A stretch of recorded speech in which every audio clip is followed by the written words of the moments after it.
गोपाल कांडा के लिए बीजेपी अपने ही उम्मीदवार के साथ करेगी कांड। गोपाल कांडा को समर्थन देगी बीजेपी। बीजेपी अपने ही उम्मीदवार से वापस दिलाएगी नामांकन। गोपाल कांडा को जिताने के लिए अपने ही उम्मीदवार की बलि देगी बीजेपी। मीडिया रिपोर्ट्स के मुताबिक हरियाणा में सिरसा विधानसभा सीट से बीजेपी उम्मीदवार रोहतास जांगड़ा आज अपना नामांकन वापस ले सकते हैं। बीजेपी इस सीट पर हरियाणा लोकहित पार्टी के उम्मीदवार गोपाल कांडा को समर्थन देगी। रोहतास जांगड़ा ने खुद इसके संकेत भी दिए हैं। रोहतास जांगड़ा का कहना है कि पार्टी कार्यालय में मीटिंग बुलाई गई। इसमें हरियाणा के प्रवासी प्रभारी सुरेंद्र सिंह टीटी मौजूद रहे। पार्टी जो भी आदेश देगी वो मानने के लिए तैयार है।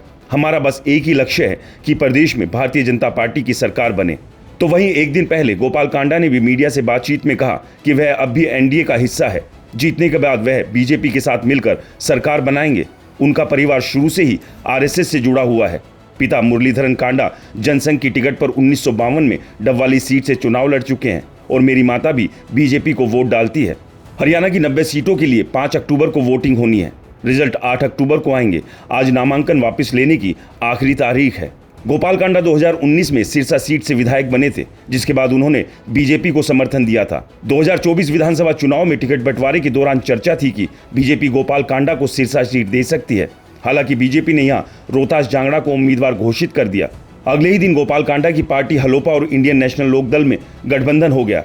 आईएनएलडी पहले ही बीएसपी के साथ मिलकर चुनाव लड़ रही है, जिसके बाद इनेलो के प्रधान महासचिव अभय सिंह चौटाला ने गोपाल कांडा को सिरसा सीट से गठबंधन का उम्मीदवार घोषित कर दिया।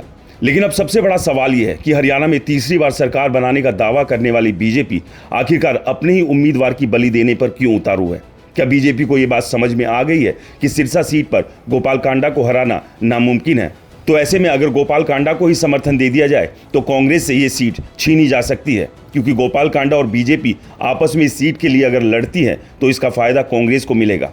और इसी सोच के साथ बीजेपी आज अपने उम्मीदवार का नॉमिनेशन वापस करा सकती है और गोपाल कांडा को अपना समर्थन देकर सिरसा सीट से उम्मीदवार बना सकती है।